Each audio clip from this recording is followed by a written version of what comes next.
अवतार यादव जो कि एल्विश यादव के पिता है, उनके साथ हमारे साथ मौजूद है।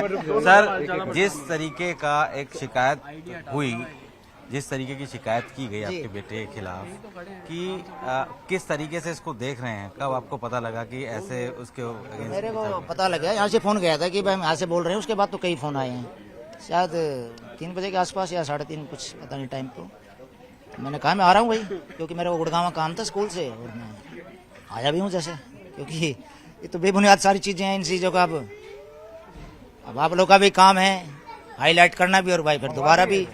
एल्विश ने बकायदा एक बयान भी जारी किया है उसमें। अच्छा, नहीं, मैं नहीं सुन पाया हूँ। आपकी बात कब हुई थी उससे? मेरे ख्याल में 3:30, इससे आधा घंटा पहले हुई थी अभी।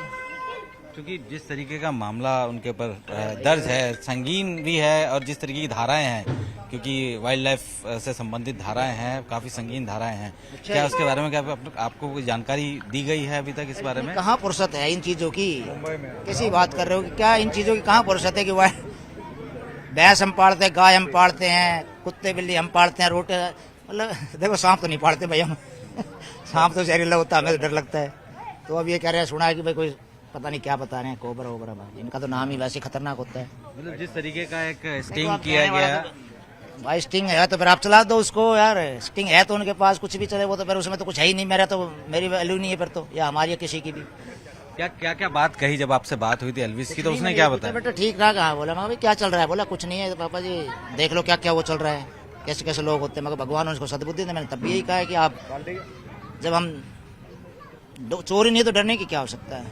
कि खुद जो है वो नोएडा पुलिस जो है अब समन भी इशू करेगी, तो कब तक? पुलिस तो प्रशासन तो अपना काम करेगा, वो तो करना भी चाहिए।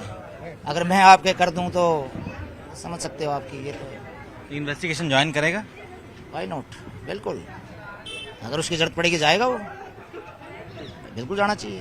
ओके, तो अभी आखिरी बार कब दिल्ली में कब आया था वो? अभी फिलहाल कहाँ पे है? फिलहाल मुंबई में है वो। चंडीगढ़ से मुंबई गया है। चंडीगढ़ गया हो तो उससे पहले गाने वाने, मैंने कहना काम के प्रति जाता रहता है वो, उसके बाद सीधा ही वहीं चला गया। आरोप खारे निराधार है? अब कितने परसेंट कहूँ, 1000-2000%। और भगवान आरोप लगाने वाले को भगवान उसको सद्बुद्धि दे और उसके बेटे को कामयाब करे, हमारे बेटे की तरह। अगर वो कामयाब समझ रहा है और उसको लग रहा है कि पता नहीं क्या दिक्कत कर रहा है मेरे को, पता नहीं जिसने भी किया होगा, मानसिक शांति दे उसको भगवान, उसको सद्बुद्धि दे। मेरी और कुछ नहीं है, और सांस को आँच नहीं। लेकिन जो एनजीओ है वो मेनका गांधी का है, जिन्होंने ये सारा चीजें, वो तो मेनका गांधी जी भी हमारे लिए रिस्पेक्टेड है। बाकी मैं नहीं समझता कि वो इतनी बड़ी नेता और एक छोटे बच्चे के लिए इस तरह, आई थिंक मैं नहीं समझता उनके ऊपर कुछ ऐसा है। मैंने देखा भी नहीं है कि वो क्या क्या है। मतलब उनका नाम आप भी बता रहे हो कि मेनका गांधी जी का एनजीओ है, ये वो है। उनका तो शायद पूरा देश के जीव जंतु का मंत्रालय है उनके पास, आई थिंक। तो अभी तक नोएडा पुलिस की तरफ से आप लोगों को किसी तरह का कनेक्ट नहीं है? कुछ भी नहीं है, कुछ भी नहीं किसी प्रकार का। आप ही आए हो, पता नहीं, चाय पियो बैठो।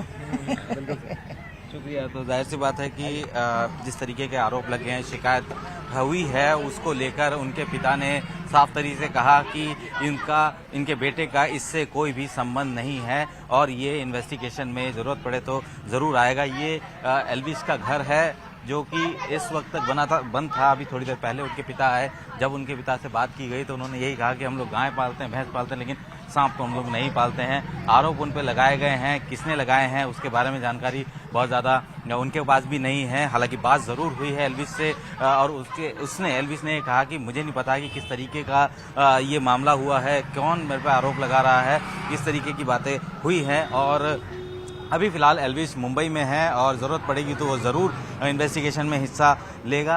और इस वक्त हम लोग उसी घर पर मौजूद हैं। घर के बाहर का हिस्सा है, आप देख सकते हैं कि यहाँ पे उस पोस्टर को भी स्टिक किया गया है। एल्विश की फ़ोटो है, बिग बॉस OTT विनर का ये एक फ़ोटो यहाँ पे लगा हुआ है।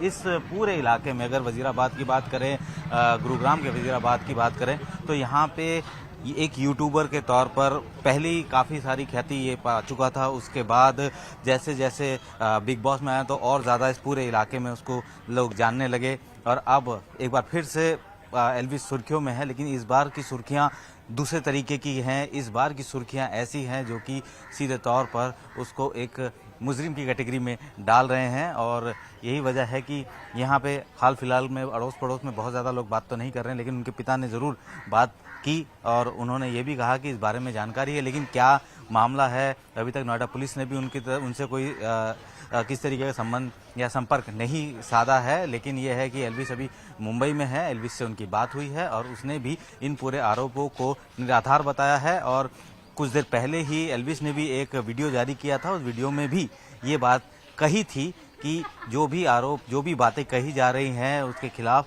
वो बिल्कुल गलत है और उसका 1% भी अगर ठीक होता है तो वो पूरी जिम्मेदारी अपने सर पे लेने को तैयार है। लेकिन एक बार फिर से कह सकते हैं कि एल्विस ज़रूर सुर्खियों में है, लेकिन पहले एक बेहतर चीज़ के लिए था, एक विनर के तौर पे था, लेकिन अब एक ऐसे मामले में उसका नाम आया है जिसमें धाराएं बहुत संगीन लगी है।